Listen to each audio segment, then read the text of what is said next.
Olá, sejam muito bem-vindos ao curso de História. Meu nome é Caroline e eu vou ser sua professora de História daqui por diante.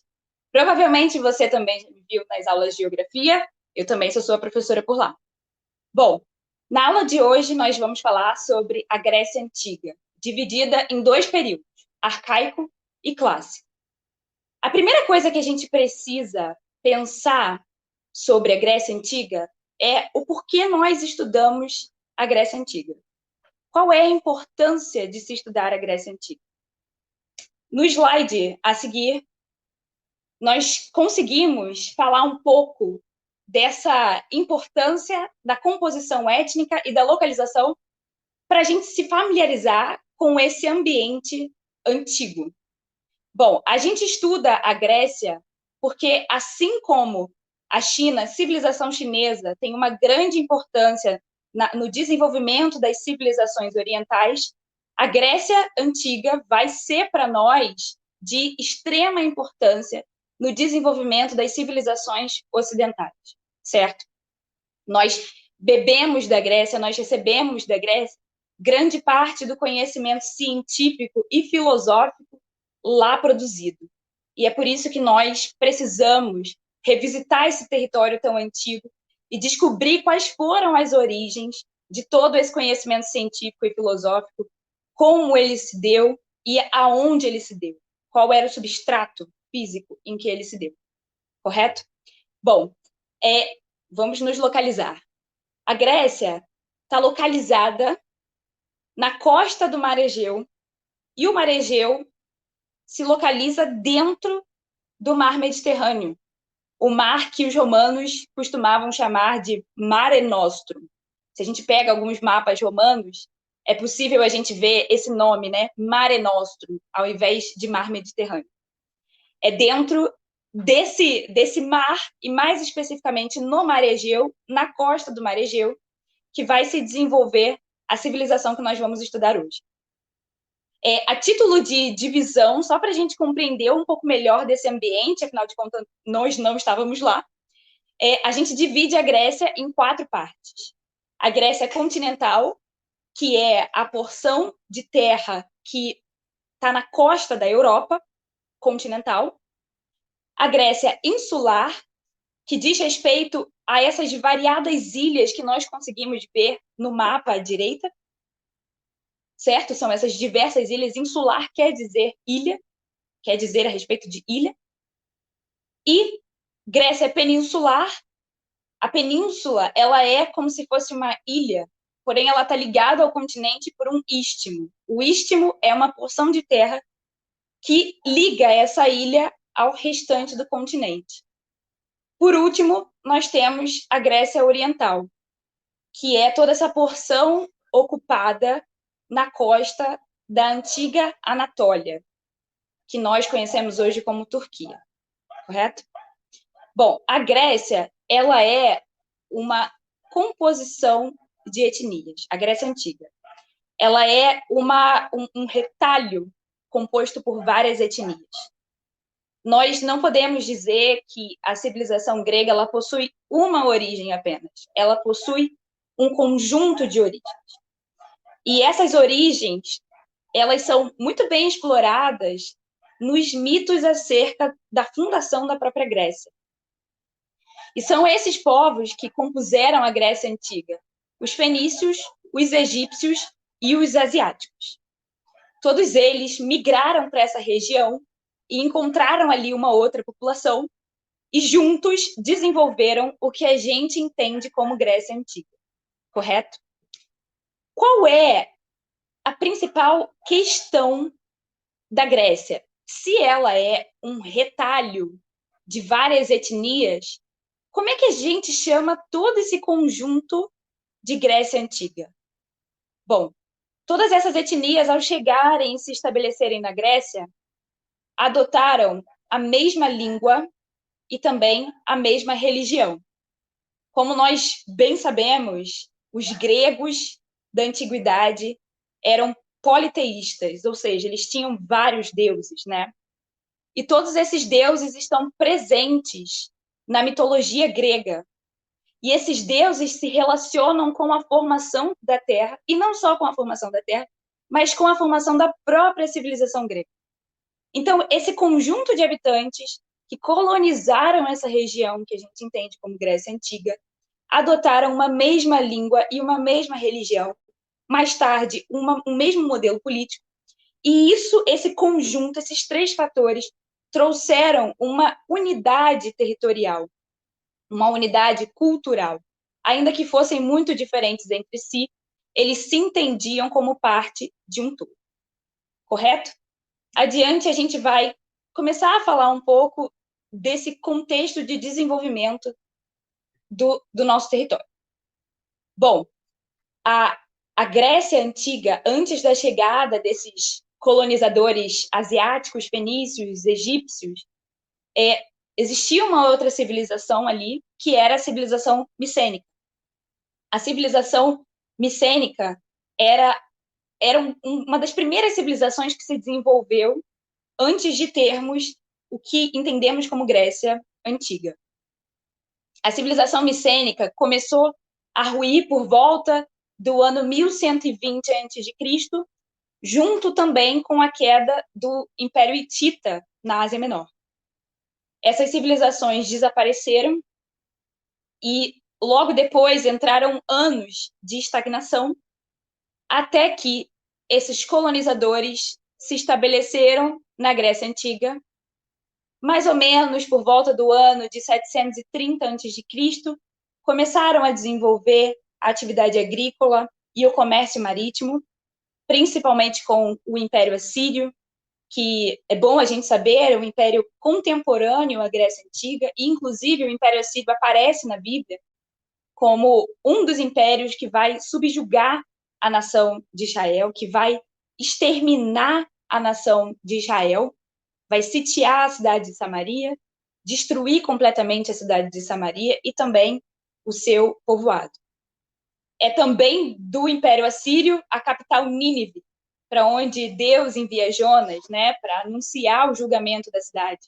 E que Jonas se recusa e é engolido pelo peixe grande até que ele obedeça, né, à voz de Deus. Então, esse é o Império Assírio, e esse império era contemporâneo à Grécia Antiga, e com ela se relacionava a fim de obter aquilo que era necessário para a subsistência deles. Afinal de contas, o Império Assírio era um império guerreiro. Eles estavam voltados para a guerra, né, para a atividade militar. Eles eram grandes cavalheiros, enfim, precisavam desse relacionamento com outros povos a fim de suprir as necessidades que eles não conseguiam suprir por conta da sua atividade focada na área militar. Bom, do desenvolvimento da produção agrícola e produção do comércio marítimo, nós começamos a observar a ascensão de algumas cidades na Grécia. E 4 cidades vão despontar para a gente como as principais cidades desse período arcaico. São as cidades de Atenas, extremamente conhecida por nós, até é ela que dá a cara um pouco do que a gente entende como a Grécia Antiga, né? A Grécia da Antiguidade. Temos a cidade de Esparta, Tebas e Corinto. Essas 4 cidades começam a ascender economicamente e se tornam cidades extremamente importantes para a gente compreender esse contexto de desenvolvimento do território grego. Bom, vamos adiante. Período arcaico. O período arcaico é aquele que compreende por volta dos anos 800 a.C. até os 480 a.C. Por que eu sempre falo por volta? Bom, porque o nosso material de consulta, né, quando a gente vai estudar sobre essas civilizações antigas, nós precisamos colocar uma margem de erro, porque determinados documentos apontam 1 ano, outros apontam 2 anos a mais, por isso a gente fala por volta, ok? Bom, mas esse período arcaico da Grécia Antiga compreende aproximadamente entre os anos 800 a.C. até 480 a.C. E esse período arcaico, ele assim, compreendido pela formação dessas cidades-estado e pelo fato de que essas cidades-estado estavam constantemente em guerra. É impossível a gente falar de Grécia sem lembrar que eles estavam constantemente em guerra. As cidades-estados estavam sempre em constante guerra entre si, né? É por isso que os Jogos Olímpicos, né, aqueles jogos oferecidos a Júpiter, eles surgem no cenário das cidades-estado, justamente com uma função política de trazer uma certa unidade e um certo companheirismo a essas cidades-estado que estavam constantemente em briga.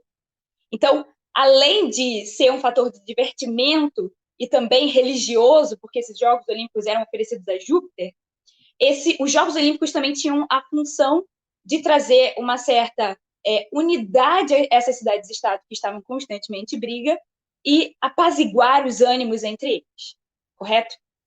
Bom, com o aumento do comércio, os gregos entram em contato com os fenícios, que são uma civilização extremamente antiga, que se fixou por volta dos anos 3000 a.C., na costa do Levante, no Oriente Médio. E nesse contato com os fenícios, os gregos começam a fazer uma adaptação do seu próprio alfabeto e trazem esse alfabeto fenício para dentro do alfabeto grego. Essa adaptação do alfabeto fenício para o alfabeto grego vai produzir nas cidades-estado uma alfabetização generalizada. Isso não quer dizer que todos eram alfabetizados, mas houve um movimento de alfabetização generalizada entre os cidadãos, e justamente por conta desse contato com o povo fenício, correto? E a partir desse estabelecimento, desse desenvolvimento do comércio marítimo, a Grécia começa a perceber a necessidade de estabelecer colônias ao longo do mar Mediterrâneo. E é bom a gente compreender que assim, a colônia ela fazia parte do desenvolvimento comercial das cidades na antiguidade. E também ali no início da Idade Média, né? Por quê? Porque o sistema de comunicação ele era muito complicado. O sistema de comunicação ele era muito mais defasado do que é atualmente, não tem nem comparação. Por isso, o estabelecimento de colônias era uma forma das metrópoles conseguirem desenvolver esse comércio de uma forma mais densa, de uma forma mais segura com aqueles que eram as suas colônias, certo? Bom, é nessa mesma época que a gente vai ter a disseminação dos poemas de Homero, e eles são conhecidos através dos títulos Ilíada e Odisseia. Os poemas de Homero, eles são extremamente importantes para a formação do imaginário da civilização grega e também para oferecer um estereótipo aos cidadãos de beleza e de bondade, né, que é representado no guerreiro Aquiles, né? Aquiles é o grande herói da Odisseia. E todo esse conjunto de poemas de Homero, ele vai ser absorvido pelos cidadãos gregos como a sua própria história. E eles têm uma assim, importantíssima função no desenvolvimento do imaginário da população como uma só origem. Eles vêm de um mesmo lugar. Eles são provenientes de uma mesma história. E isso traz a eles ainda mais uma unidade territorial. Bom, é nessa época também que a gente vai conhecer os filósofos da natureza, os filósofos que a gente chama de pré-socráticos. Esses filósofos, eles são conhecidos como filósofos da natureza porque são eles que têm a responsabilidade de fazer uma transição entre a consciência mítica formada e fomentada por essa mitologia grega para uma consciência lógica. São esses filósofos que vão começar a questionar a origem do mundo por causa da vontade dos deuses. Bom, os deuses tiveram vontade de criar a Terra, então eles criaram. Foi assim realmente? Então são esses filósofos, os filósofos da natureza, que vão começar a questionar essa consciência mítica e vão instigar uma consciência lógica, baseada no logos, na razão, correto? E desses, nós temos alguns que se destacam para nós e que são utilizados por nós e que o seu conhecimento científico é utilizado por nós até hoje.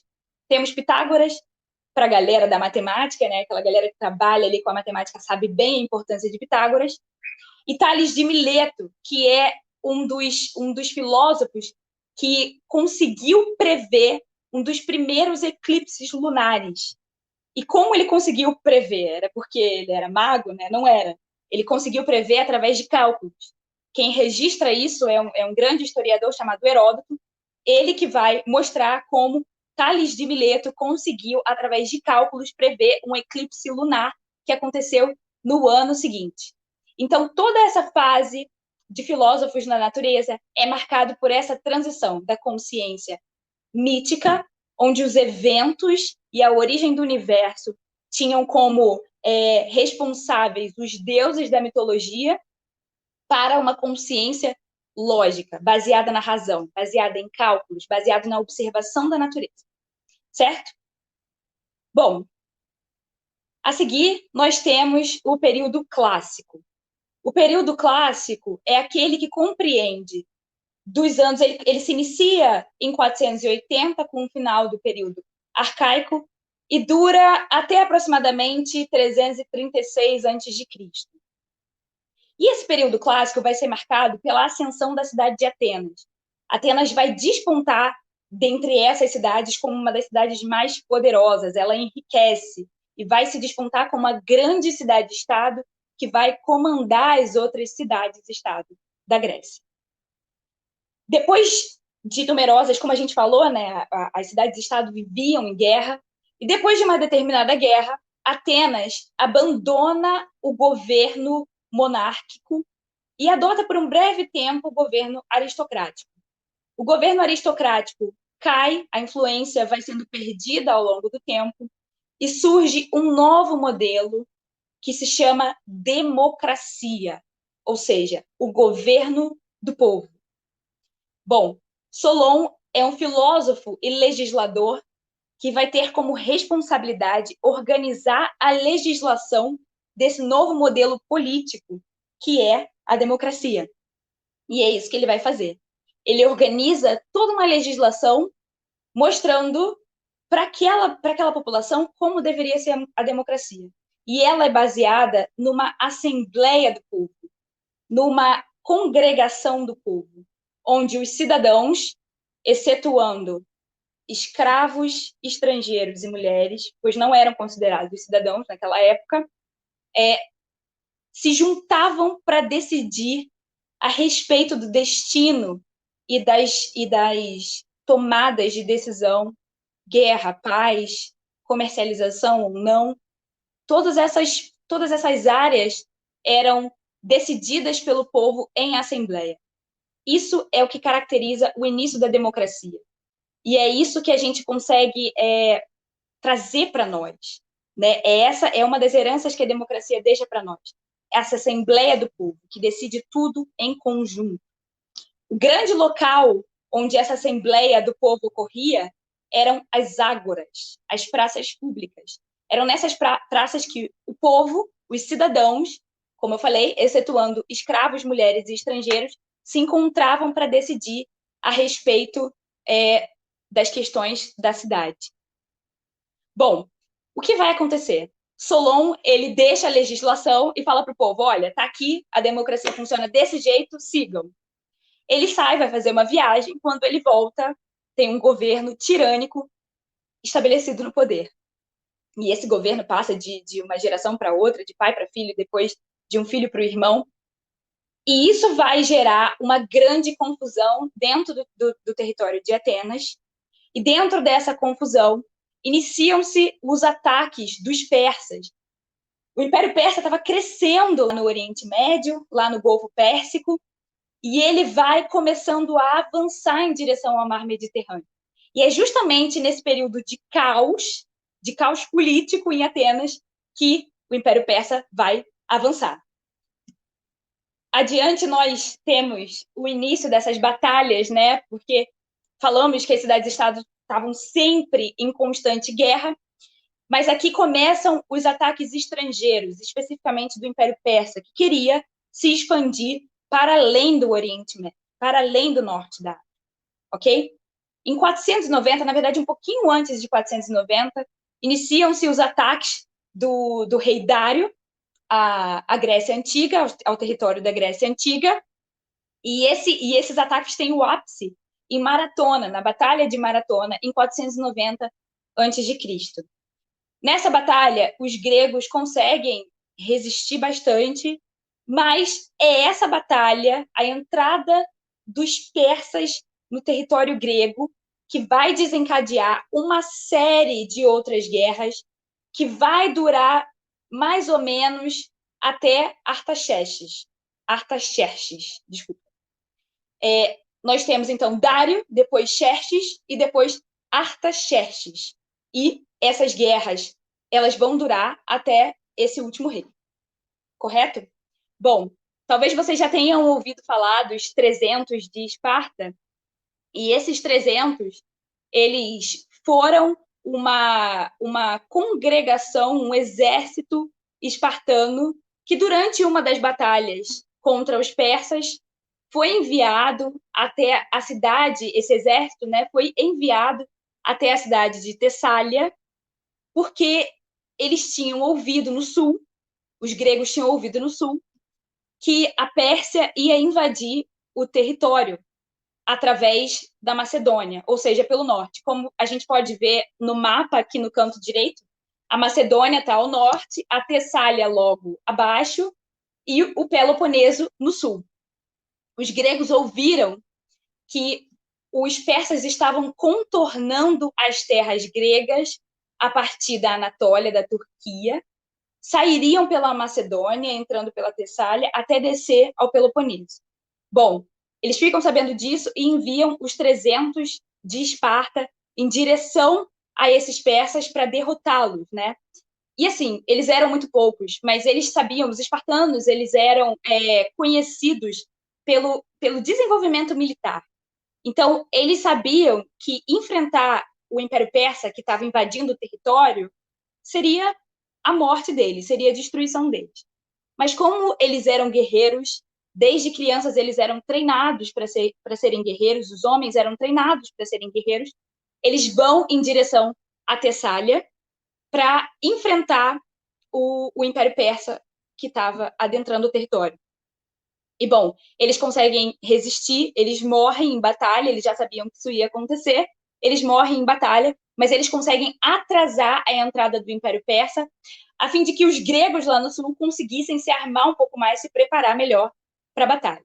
Bom, em 449, a gente tem o Tratado de Paz, que vai findar essas guerras persas, mas o problema não acaba por aí, porque com o fim dessas guerras, institui-se novamente o governo democrático em Atenas e o governo de Péricles, que era esse general que participou das guerras persas, vai ser um governo que é caracterizado por grandes obras em Atenas, porém, ele vai ser um governo que vai gerar algumas revoltas nas cidades-estado gregas. Por quê? Com o final da guerra, Péricles decide que a tributação deveria continuar sobre as cidades-estado. Essa tributação continua sobre as cidades-estado, porém, quando todos esses vizinhos, essas outras cidades-estado, que faziam parte da Grécia Antiga, começam a observar o destino do seu dinheiro em Atenas, eles começam a se revoltar. Péricles começa a utilizar o dinheiro deles para a construção de templos, de teatros, para a produção de esculturas. Tudo isso gera uma grande revolta nas cidades-estado, que se juntam a Esparta para uma nova guerra, que é a Guerra do Peloponeso, que é uma das últimas guerras que vai acontecer na Grécia, entre as suas cidades-estado, e que vai declarar o declínio dessa cidade de Atenas. A Guerra do Peloponeso se inicia em 431 a.C. e vai até 404 a.C., e no decorrer dessa guerra, a cidade de Atenas fica completamente arrasada, a ponto deles não saberem o que fazer com Atenas no final dessa guerra. Quando a guerra acaba, um dos cidadãos da Grécia Antiga sugere que seja colocado no governo um conselho de 30 indivíduos, de 30 sábios, de 30 aristocratas. esse governo vai ser identificado, conhecido por nós como governo dos 30 tiranos. Esse governo, ele vai ser um governo, como o próprio nome já diz, extremamente tirânico. Ele vai ser responsável pela derrocada política e social de Atenas e também pela morte de um dos grandes filósofos que tem uma extrema contribuição para a civilização ocidental, que é Sócrates. Então é isso, pessoal. A gente se vê na próxima aula. Eu já dei um spoiler para vocês. Disse que Sócrates vai morrer no governo dos 30 tiranos, e é isso que vai acontecer. Mas na próxima aula a gente vai conhecer um pouco mais da vida e da herança desses filósofos da Grécia Antiga. Tá certo? Então, bye bye, vejo vocês na próxima aula.